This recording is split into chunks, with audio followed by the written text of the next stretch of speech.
الحمد للہ علی کل حال والصلاة والسلام علی صاحب حسنہ و جمال اما بعد فاعوذ باللہ السمیع العلیم من الشیطان الرجیم بسم اللہ الرحمن الرحیم فاذکرونی اذکرکم واشکروا لی ولا تکفرون یا ایہا الذین آمنوا استعینوا بالصبر والصلاۃ ان اللہ مع الصابرین آمنت باللہ صدق مولانا العظیم وصدق رسولنا بلاغ المبین ونحن علی ذلک لمن الشاہدین والشاکرین والحمد للہ رب العالمین ان اللہ وملائکتہ یصلون علی النبی یا ایہا الذین آمنوا صلوا علیہ وسلموا تسلیما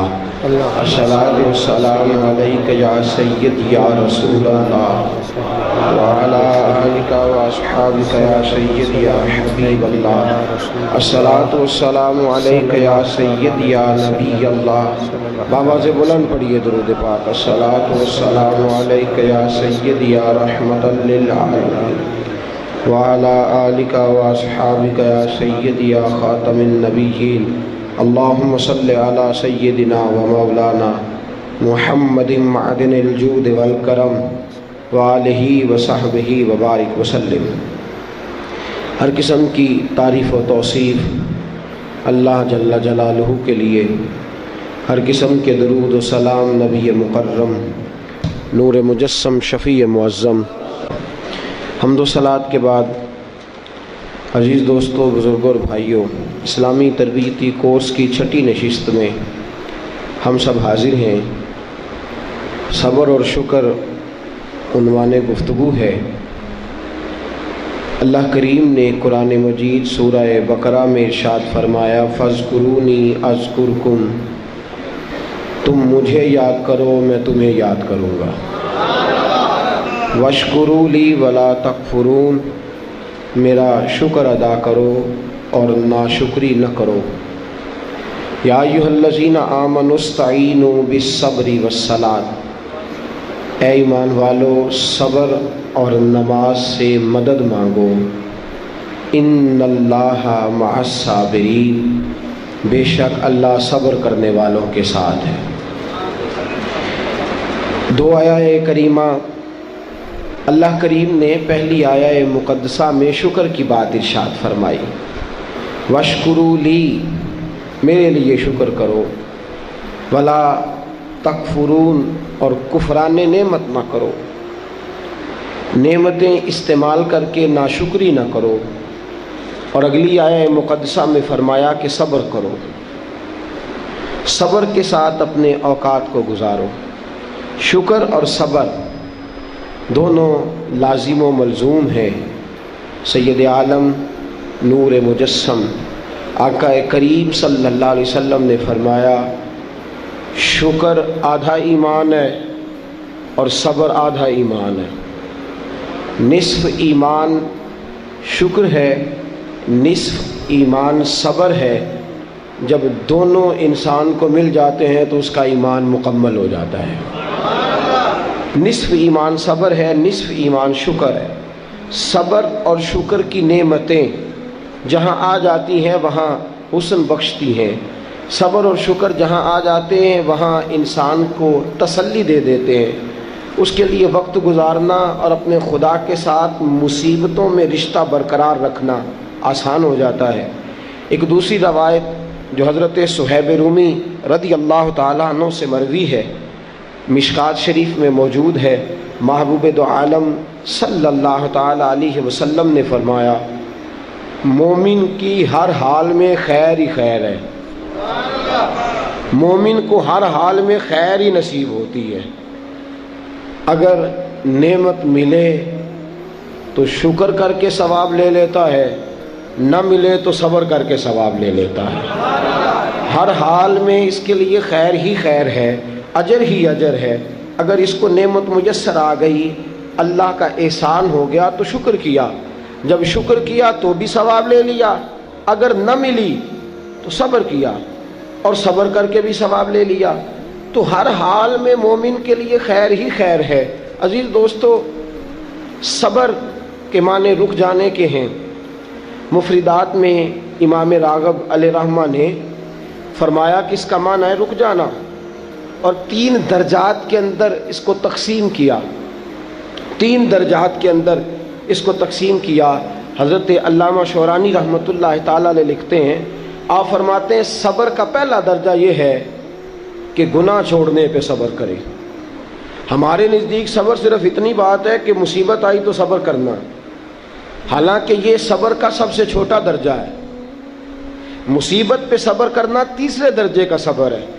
سب سے پہلا صبر یہ ہے کہ گناہ چھوڑ دے، شہوت چھوڑ دے، رزق حرام سامنے موجود ہو چھوڑ دے، بری نظر کرنے کے مواقع موجود ہوں لیکن اللہ سے ڈر جائے، گناہ کرنے کا موقع میسر آئے لیکن باز آ جائے، صبر کر جائے، نفسانی خواہشات بھی ہوں، نفس چاہتا بھی ہو، طاقتیں بھی موجود ہوں، پھر بھی رک جائے، تو یہ صبر کا سب سے پہلا درجہ ہے۔ پہلا درجہ ہے گناہ چھوڑنا، اور صبر کا دوسرا درجہ ہے نیکی کرنا، نیکی پر استقامت اختیار کرنا۔ سردی کا موسم ہے، بستر گرم ہے، اٹھیں گے تو بستر چھوڑنا پڑے گا، وضو کریں گے تو ٹھنڈ لگے گی، مسجد جائیں گے تو ٹھنڈی ہوا چھوئے گی۔ اب بڑا مشکل ہے مسجد جانا، لیکن اس نے صبر کیا، بستر چھوڑ دیا، وضو کر لیا، مسجد چلا گیا، تو یہ نیکی پر اس نے صبر کیا۔ بڑا مشکل کام ہے، رمضان کا مہینہ ہو، سحری کی ہو، نیند بڑی آ رہی ہو، پنکھا چل رہا ہو، بستر بچھا ہو، لیکن چھوڑ چھاڑ کے حسین مہرج حال درس سننے چلے آنا، نیکی پر صبر کرنا اور استقامت کے ساتھ صبر کرنا، گرمی کے موسم میں بیٹھ کر کے خدا رسول کی رضا کے لیے آنا، تو نیکی کے کاموں پر صبر کرنا، یہ دوسرے درجے کا صبر ہے۔ اور اللہ نے کوئی مصیبت ڈال دی، 2 قسم کے مصائب آتے ہیں انسانوں پر۔ ایک، کبھی ہم سے خطا ہو جاتی ہے، اور رب فرماتا ہے وَمَا أَصَابَكُم مِّن مُّصِيبَةٍ فَبِمَا كَسَبَتْ أَيْدِيكُمْ، تم پر جو مصیبتیں آتی ہیں وہ اس لیے آتی ہیں کہ میں تمہارے گناہوں کی کوئی چھوٹی موٹی سزا دنیا میں ہی دے کے تمہیں آخرت کی سزا سے بچا لیتا ہوں، کوئی چھوٹی موٹی مشکل دنیا میں ڈال کے۔ وَمَا أَصَابَكُم مِّن مُّصِيبَةٍ فَبِمَا كَسَبَتْ أَيْدِيكُمْ، فرمایا تم پر جو مصیبتیں آتی ہیں وہ تمہارے اپنے ہاتھوں کی وجہ سے آتی ہیں، تمہارے ہاتھوں کے کسب کی وجہ سے آتی ہیں۔ وَيَعْفُو عَن كَثِيرٍ، اور بہت سارے گناہ تو میں ویسے ہی معاف فرما دیتا ہوں، سب پر تو سزا دیتا ہی نہیں، کچھ تمہارے گناہوں پر سزا دیتا ہوں۔ مصیبت آتی ہے، ایک انسان پر مصیبت وہ آتی ہے جو اس کی غلطیوں کی وجہ سے آتی ہے، اور ایک مصیبت وہ آتی ہے جب اللہ اسے آزمانا چاہتا ہے۔ وَلَنَبْلُوَنَّكُمْ بِشَيْءٍ مِّنَ الْخَوْفِ وَالْجُوعِ وَنَقْصٍ مِّنَ الْأَمْوَالِ وَالْأَنفُسِ وَالثَّمَرَاتِ وَبَشِّرِ الصَّابِرِينَ، فرمایا میں ضرور تمہیں آزماؤں گا، میں ضرور تمہیں آزماؤں گا، خوف دے کر، جانوں مالوں پھلوں کی کمی دے کر، اور اگر تم نے صبر کیا تو میرے محبوب انہیں جنت کی اور میری رحمت کی خوشخبری سنا دیجئے۔ 2 قسم کی مصیبتیں آتی ہیں، ایک مصیبت وہ ہوتی ہے جو انسان کے اپنے گناہوں کی وجہ سے، اس کی اپنی غلطیوں کی وجہ سے، اس کی اپنی کوتاہیوں کی وجہ سے آتی ہے، اور ایک میرے دوستو وہ مصیبت ہوتی ہے جو اللہ کی طرف سے آزمائش بن کے آتی ہے۔ ہم گناہگاروں پر جو مصیبت ہوتی ہے وہ اللہ تبارک و تعالیٰ کی طرف سے بعض اوقات ہماری خطاؤں کی سزا ہوتی ہے، اور اگر کوئی نیک بیمار پڑ جائے تو اس کی اللہ آزمائش فرما رہا ہوتا ہے، اس کی اللہ آزمائش کرتا ہے، اللہ تبارک و تعالیٰ اس پر فضل فرماتا ہے، اس کی آزمائش کرتا ہے۔ پھر ان مصیبتوں پر جو شخص صبر کرے، اپنے آپ کو روکے، جزا و فضا سے روکے، آہذاری سے روکے، شکوے شکایت سے روکے، رب فرماتا ہے اگر میری رضا پہ راضی ہو گیا تو ان اللہ مع الصابرین، باقی نیکیوں پر میں ثواب دیتا ہوں، اور جو کوئی صبر کرتا ہے رب فرماتا ہے میں اس کا بن جایا کرتا ہوں، صبر کرنے والوں کے ساتھ ہو جاتا ہوں، صبر کرنے والے کی معیت میں ہو جاتا ہوں، صبر کرنے والے کو اپنا قرب عطا فرما دیتا ہوں۔ تو صبر کرنا صبر کا معنی کیا ہے؟ ایک ہے بیٹا فوت ہوا، 10 دن جم کے روئے، چلائے چیخے، بڑا کچھ کیا، اور 10 دن کے بعد کسی نے پوچھا کیا حال ہے؟ جی صبر آ گیا۔ یہ صبر نہیں ہے، یہ صبر نہیں آیا، یہ زخم صحیح ہو گیا ہے، اب آہستہ آہستہ زخم بھرنے لگا ہے۔ یہ صبر نہیں، وقت ایک مرہم ہے، اب تو مرہم آ گیا ہے تیرے زخموں پر، یہ صبر نہیں۔ صبر کیا ہے؟ صبر یہ ہے کہ عین اس وقت جب مصیبت آئی، عین اس لمحے جب پتا چلا کہ جوان بیٹا آنکھوں کے سامنے دم توڑ گیا ہے، اس نے کہا انا للہ و انا الیہ راجعون، یہ اللہ کی طرف سے تھا، اللہ ہی کی طرف رجوع کر گیا۔ عین مصیبت کے وقت سید عالم صلی اللہ علیہ وسلم نے فرمایا، روایت مشکات میں موجود ہے، دیگر کتب احادیث میں موجود ہے، فرمایا انما صبرہم عند الصدمۃ الاولی، فرمایا صبر یہ ہے کہ عین صدمے کے وقت جس نے صبر کیا، عین صدمے کے وقت، عین مصیبت کے وقت، عین اس وقت جب اس پر دکھ کا پہاڑ آیا، عین اس وقت جس نے صبر کیا، وہ اصل صابر ہے۔ حضرت ایوب علیہ السلام، توجہ ہے آپ کی میری بات پہ؟ نیند آ رہی ہے کہ چھا رہی ہے؟ آ رہی ہے کہ چھا رہی ہے؟ مجھے کل ایک ساتھی نے بتایا، کہنے لگے آپ مجھے بار بار جگاتے ہیں، مجھ پہ نیند آتی نہیں، مجھ پر چھائی جاتی ہے، تو آپ جگاتے ہیں تو میں کوشش بڑی کرتا ہوں پر چھائی ہوتی ہے، اگر میں ادھر سے جاگتا ہوں تو اس طرف سے آ جاتی ہے، ادھر جاگتا ہوں تو پیچھے سے آ جاتی ہے، تو بنیادی طور پہ آئی نہیں ہوتی، میرے اوپر چھائی ہوتی ہے۔ تو میرا خیال ہے وہ ایک آدمی کی بات ہے، اب آپ سارے نا یہ پروگرام بنا لیجئے گا، اور کل آپ بھی یہی مسئلہ بتانا شروع کر دیں کہ یہ آ نہیں رہی ہے، چھا رہی ہے، یہ صرف اس ایک دوست کے ساتھ مخصوص بات۔ حضرت ایوب علیہ السلام اللہ کے نبی ہیں، 18 سال جناب ایوب علیہ السلام کو اللہ نے صحت عطا فرمائی، تندرستی عطا فرمائی، اونٹ اتنے تھے کہ گنے نہیں جاتے تھے، گائیں اتنی تھیں کہ شمار نہیں کی جاتی تھی، بکریاں اتنی تھیں کہ شاید کوئی ایسی حویلی موجود نہ ہو جہاں ان کو سنبھالا جا سکے۔ فرشتے کہنے لگے مولا تو کہتا ہے تیرا یار ہے، اور وہ تو مال کے اندر لگا ہوا ہے، وہ تو اعلیٰ قسم کے مکانات میں، جائیدادوں میں، 7 بیٹے ہیں اور جوان بیٹے ہیں، وہ تو ہر وقت بچوں سے پیار کرتا رہتا ہے، تو کہتا میرا یار ہے۔ اللہ نے فرمایا وہ میرا یار ہے، میں دلوں کے بھید جانتا ہوں، تم کہتے ہو تو آزمائش کر لیتے ہیں، یاری تیری سونا پر ازمائشاں تیریاں اگ، اے سونا پرکھیا جامدائی پہلو نہ لگاں دے لگ، آزمائش کر لیتے ہیں، آزمائش۔ حضرت ایوب علیہ السلام کی فصلوں کو آگ لگ گئی، فصلیں ساری اجڑ گئیں، جانوروں کو بیماری آئی تو ایک ہی دن میں سارے اونٹ مر گئے، 2 دن گزرے تو ساری گائیں ساری مر گئیں، بکریاں بھی ایک بیماری کا شکار ہو گئیں۔ جناب ایوب اور آپ کی زوجہ گھر سے باہر نکلے تو زلزلہ آیا، ایک ہی دن میں 7 بیٹے، ایک ہی دن میں وارث شاہ مان کری نہ وارثاں دا، رب بے وارثہ کر کے مار دئی، 7 بیٹے ایک ہی دن میں۔ ابھی صدمہ سر پہ تھا کہ رب نے بیمار کر دیا، پورے وجود پر پھنسیاں، پھوڑے، تکلیفیں۔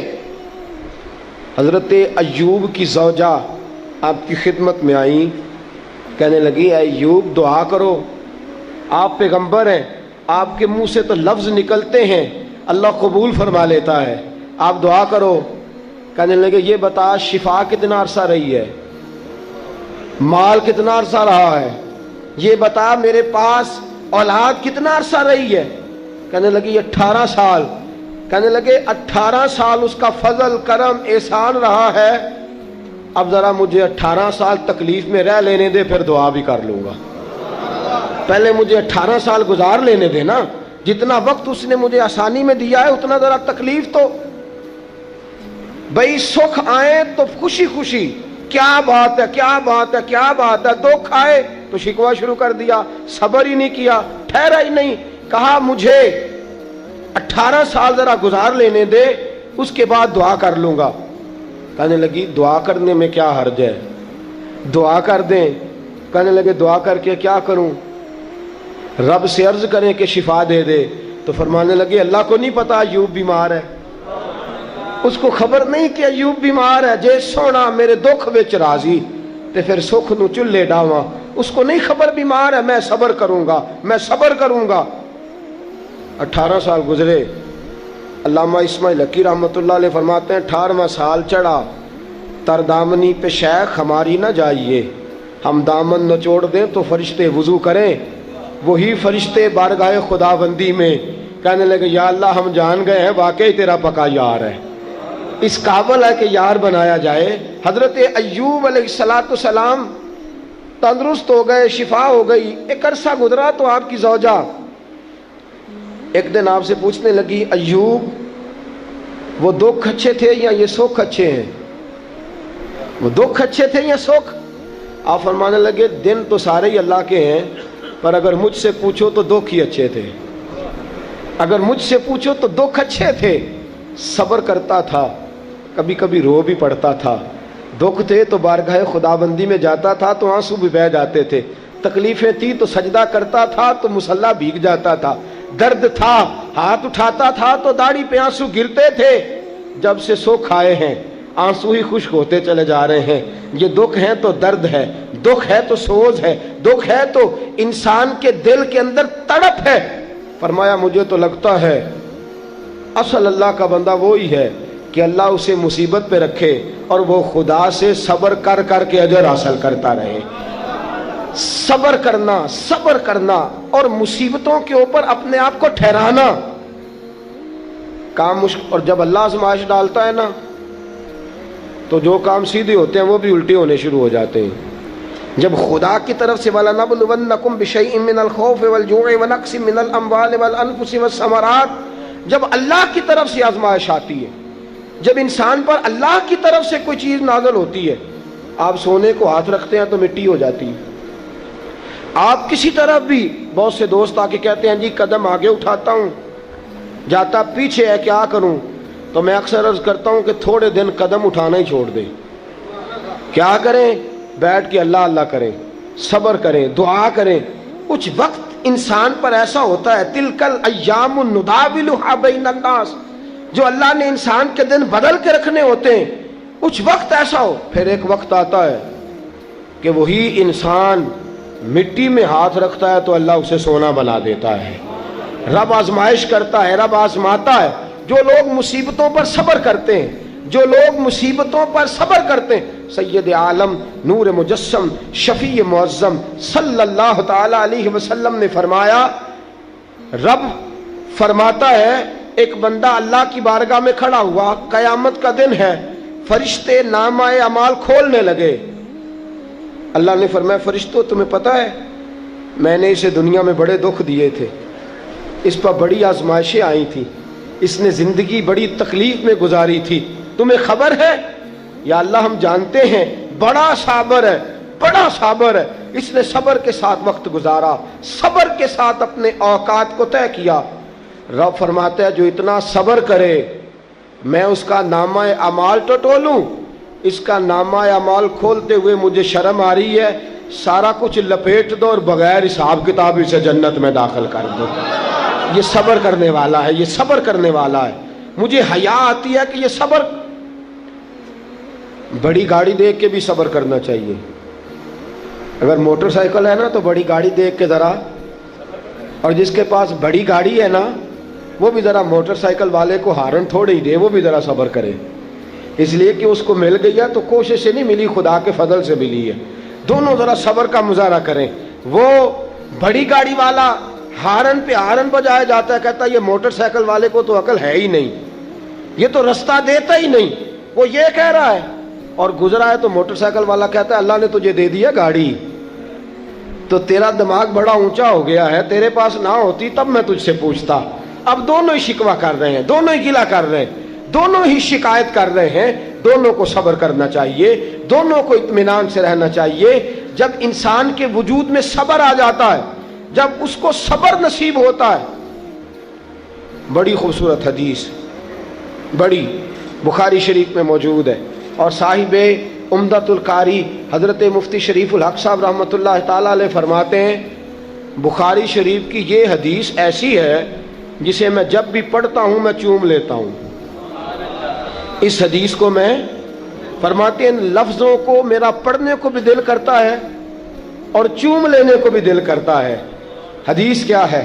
رسول کریم صلی اللہ تعالیٰ علیہ وسلم نے فرمایا، رب فرماتا ہے ایک بندہ ہے اس کو میں نے آنکھیں نہیں دی، اس کو میں نے آنکھیں نہیں دی، اندھا ہے، پیدائشی اندھا ہے یا بعد میں کسی وجہ سے ہو گیا، وہ بینا نہیں ہے، نابینا ہے، اس کے پاس آنکھیں نہیں، لیکن اس نے زندگی بھر صبر کیا، اس نے زندگی بھر صبر کیا، صبح قیامت وہ کھڑا ہوا تو رب کریم نے فرشتوں سے فرمایا فرشتوں اس کو میں نے آنکھیں نہیں دی، بیچارہ نہ بیٹی دیکھ سکا نہ بیٹا، نہ باپ دیکھ سکا نہ ماں، یہ کوئی دنیا کا نظارہ نہیں کر سکا، تم بتاؤ اس کا اجر کیا ہے؟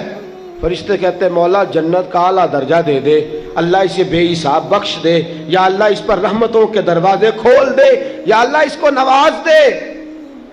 تو رب فرماتے اس نے ساری زندگی بغیر آنکھوں کے صبر کیا ہے، اسے صرف جنت نہیں ملے گی بلکہ آج اسے اس کا رب اپنا دیدار بھی کرائے گا۔ فرمایا جو اندھا ہو نابینا ہو اور پھر وہ صبر کرے اور استقامت کے ساتھ رہے، شکوہ نہ کرے، گلہ نہ کرے، فرمایا قیامت میں لوگ جنت کے نظارے کریں گے اور یہ اللہ کا دیدار کرے گا، اس کو رب کریم کے جلوے دکھائے جائیں گے، اس لیے کہ یہ صابر رہا، یہ شاکر رہا، یہ اللہ تبارک و تعالیٰ کی عطا پہ راضی رہا، یہ رب کائنات کی دی ہوئی آزمائشوں پر ہمیشہ استقامت کے ساتھ ڈٹا رہا۔ صبر کا معاملہ تو بالکل ہمارے ہاتھ سے نکل گیا، اور میں جب تجزیہ کرتا ہوں، غور کرتا ہوں تو ہمارے جھگڑوں کی بنیاد ہی صبر ہے۔ حسد صبر کی وجہ سے، اگر صبر نہیں تو حسد پیدا ہو جائے گا، اس کو اللہ نے دے دیا تو مجھے کیوں نہیں دیا؟ اب اگر صبر کرتا، جو اللہ نے دیا ہے اس پر یہ صبر کرتا تو حسد کی لعنت سے بچ جاتا، اور پھر گھروں میں جو فسادات ہے، خاندانوں میں جو جھگڑے ہیں، اس کی بہت بڑی وجہ یہ ہے کہ ہم صبر نہیں کرتے۔ گلہ شکوہ شکایتیں یہ ساری چیزیں اس لیے پیدا ہوتی ہیں کہ ہم صبر کرنے کو تیار نہیں۔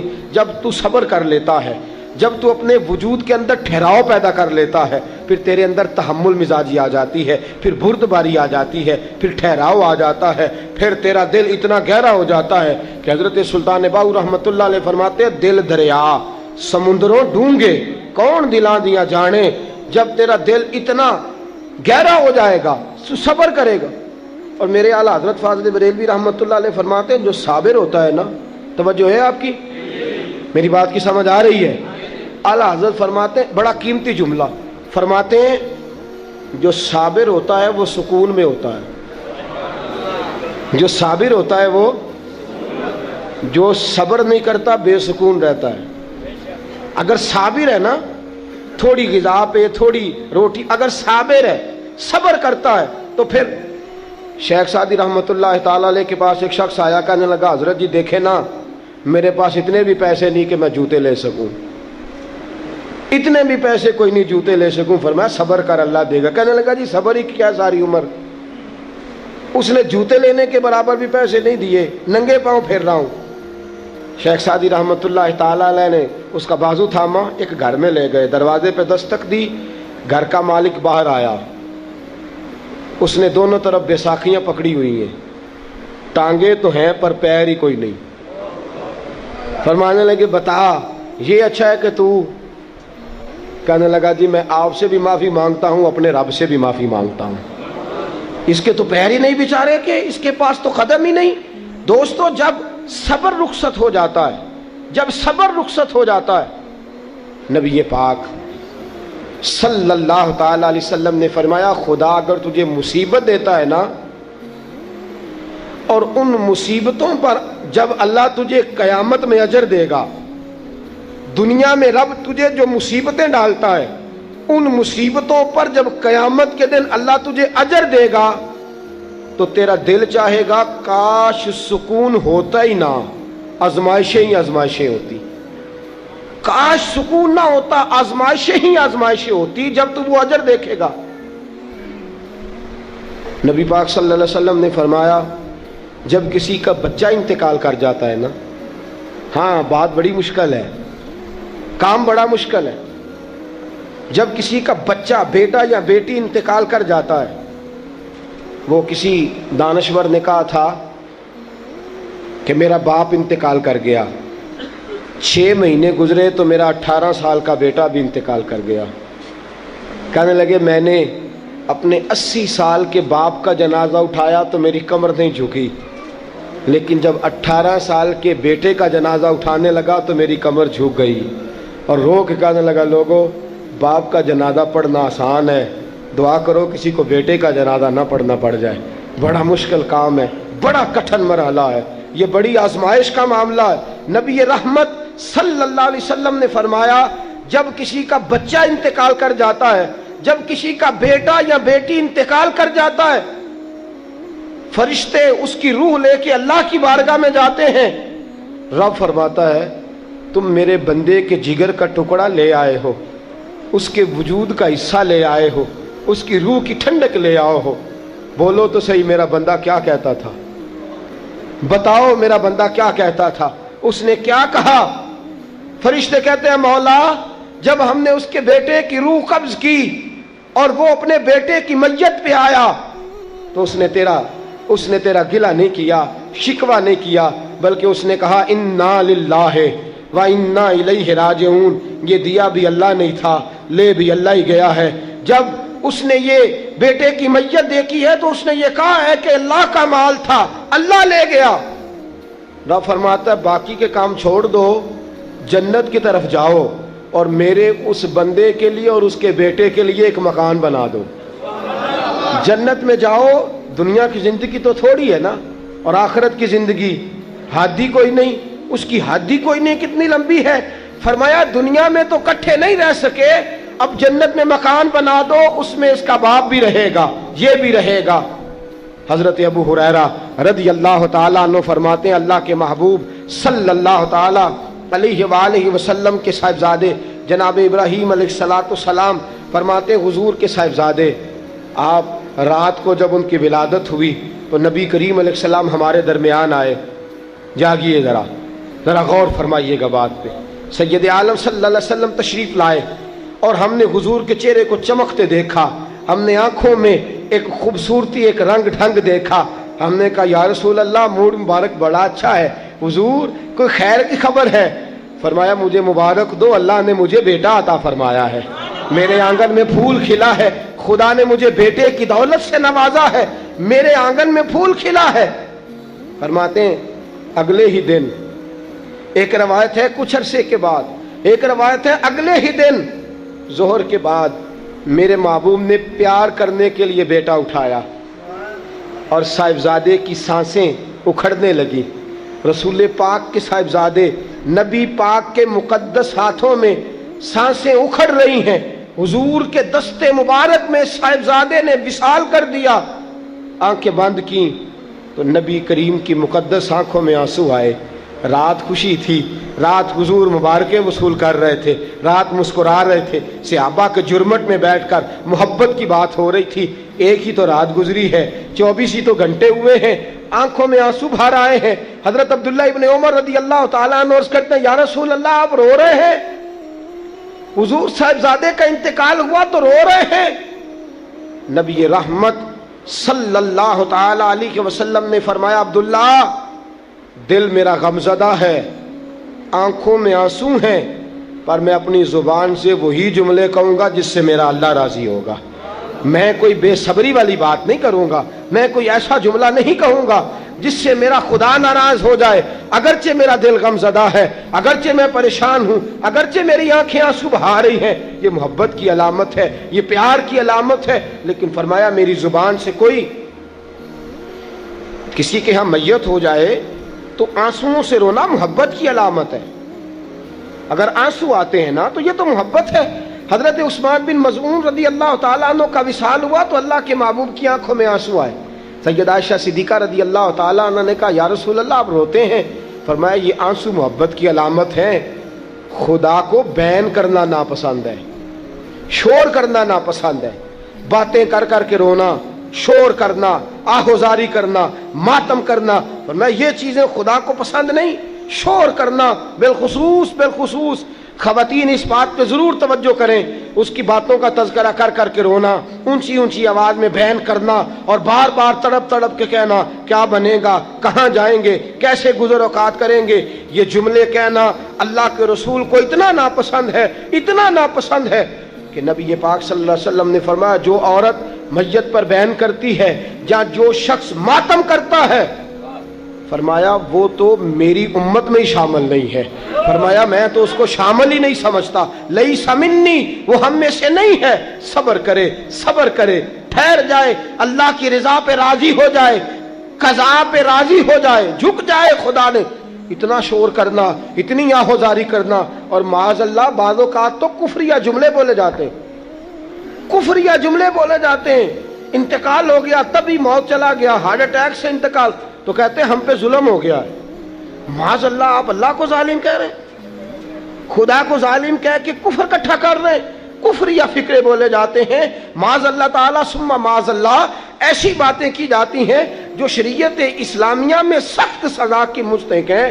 صبر کرنا، حوصلہ کرنا، آنسوؤں سے رونا، اپنے دل کے اندر محبت رکھنا، لیکن کبھی بھی کسی موقع پر بھی اپنی زبان سے گلہ کرنا، شکوہ کرنا، شکایت کرنا، کسی بابت کوئی بات بھی کرنا، دوستو یہ شریعت اسلامیہ میں جائز نہیں. صبر کریں، صبر کا پہاڑ بن جائیں. ان اللہ مع الصابرین، اللہ صبر کرنے والوں کے ساتھ ہے، اللہ صبر کرنے والوں کو جزا دیتا ہے. اور حضور نے فرمایا جب بھی تم پہ کوئی مصیبت آئے، الذین اذا اصابتہم مصیبہ قالوا انا للہ و انا الیہ راجعون، جب بھی کوئی مصیبت آئے پڑھا کرو انا للہ و انا، صرف فوتگی کے وقت نہیں، جب بھی کوئی مصیبت آئے کیا پڑھنا ہے؟ انا للہ و انا الیہ. اور یاد رکھیے مصیبتیں اللہ کے پیاروں پر آتی ہیں. 500 سال فرعون نے دعویٰ خدائی کیا ہے معاذ اللہ. 300 سال فرعون کا حال یہ تھا کہ ننگے پاؤں کانٹوں پہ چلتا تھا اور اس کے پیر میں کانٹا بھی نہیں چبھتا تھا.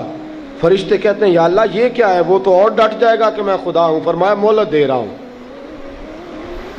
جو بیمار ہوتے ہیں وہ اللہ کے فرما بردار ہوتے ہیں، ان کو تو ساتھ تھوڑی تھوڑی تکلیف دے کے اللہ معاف کرتا رہتا ہے، ورنہ ڈھیل دیتا. ایک صحابی ہیں، طبقات ابن سعد میں روایت ہے، ایک صحابی اپنی بیوی سے کہتے ہیں پانی لاؤ. رات کا وقت ہے، آنکھ کھلی تو کہتے ہیں اٹھ پانی لا. بیوی پیالے میں پانی لائی، سو گئے، آنکھ لگ گئی. فرما بردار بیوی ساری رات پانی لے کے کھڑی رہی، ساری رات. کبھی سنتے تھے ہم بھی بزرگوں سے کہ بیویاں ایسا کرتی ہیں، کبھی سنا کرتے تھے. وہ شوہر بھی بڑے تقوی اور طہارت والے ہوتے تھے تو بیویاں بھی بڑی فرما بردار ہوتی ہیں کہ ساری رات بیوی پانی کا پیالہ لے کے کھڑی ہے. صبح آنکھ کھلی تو اپنی بیوی سے کہنے لگے کیا بات ہے تیری، مانگ تو کیا مانگتی ہے، آج تو جیسے کہے گی میں ویسے کر دوں گا. ساری رات تو کھڑی رہی، بول جس طرح تو کہے گی. بیوی نے عجیب ہی بات کر دی، کہنے لگی آپ اس طرح کریں مجھے طلاق دے دیں. اب بات کر بیٹھے تھے کہ تو جیسے کہے گی، اور صحابہ سچاؤں لوگوں کی جماعت ہے، سچائیاں ان پہ ناز کرتی ہیں. تیرا وعدہ ہے کہ تو جیسے میں کہوں گا ویسے، جیسے میں کہوں گی تو کر دے گا، مجھے طلاق دے دے. شوہر بڑا پریشان ہوا، میں نے وعدہ کر لیا تھا جیسے تو کہے گی، اب تو کہتے ہیں طلاق دے دے، یہ کیسے ممکن ہے؟ اتنی فرما بردار بیوی، اتنی اچھی بیوی دوبارہ میسر آنا مجھے ناممکن نظر آتا ہے. میں کیسے طلاق دے دوں؟ وعدہ بھی ہے، بات بھی کر لی ہے، اب تیرا مطالبہ بھی ہے، کیا کروں؟ بڑے پریشان ہو گئے. جب کسی طور بھی بات ہے نا مشکل مرحلہ، بات مشکل ہے نا، جیسے تو کہے گا، کہے گی میں ویسے، بندہ دعویٰ وہ کرے جو اس سے ہو جائے گی بات، جو دعویٰ کر. اچھا کچھ دوست آ کے کہتے ہیں جی کوئی حکم، کہتے ہیں نا، تو اگر ان کو یہ حکم دے دیا جائے کہ چھت پہ کھڑے ہو جاؤ ساری رات نماز پڑھو تو کیسا؟ مشکل ہے نا. تو بندہ یہ کیوں نہ کہے کہ جناب آپ حکم کریں، اگر میری پہنچ میں ہوا تو میں اس پہ عمل کروں گا۔ اور پھر اگر حکم سنایا جائے نا، میں تو کبھی کبھی جو دوست قسم کے میرے تعلق والے لوگ ہیں وہ کہتے ہیں نا کوئی حکم، تو میں کہتا ہوں پہلے پکی بات کرو، پورا کرو گے نا؟ ایسے نہیں حکم کرا لینا چاہیے، پہلے پکی بات کرو، کر لو گے جناب کوئی حکم کسی قسم کا؟ حالانکہ ایسا ہو سکتا، یہاں تو بندہ اچھا صحابی کہہ بیٹھے کہ جیسے تو کہے گی کر لگی طلاق دے دے۔ بڑے پریشان ہوئے، کہنے لگے ایک موقع دیتی ہے، صبح چلیں گے حضور کی بارگاہ میں اور ہم دونوں اپنا مسئلہ پیش کریں گے، پھر جیسے اللہ کے نبی فرمائیں گے ویسے کر لیں گے۔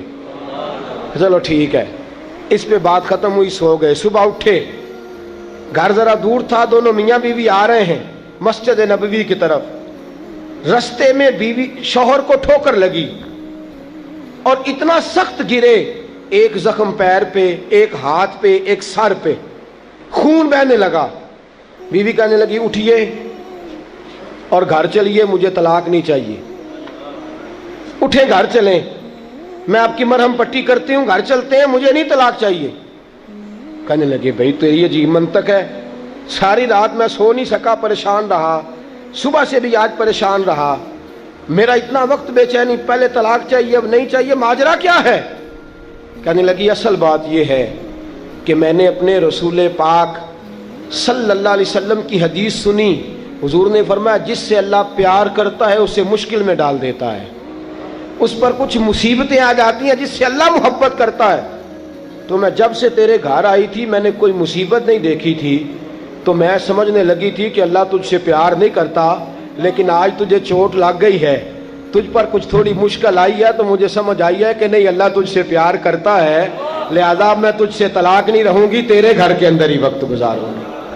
آپ اندازہ فرمائیے کہ یہ مصیبت آنا اور صبر کرنا کتنی اعلیٰ بات ہے کہ صحابہ ڈھونڈ رہے ہیں، تلاش کر رہے ہیں کہ جس پر مصیبت آ نہیں رہی وہ تو بڑا عجیب آدمی ہے، جس پر مشکل آ نہیں رہی وہ تو بڑا جو ہے وہ اللہ تبارک و تعالیٰ کا کہیں نافرمان نہ ہو۔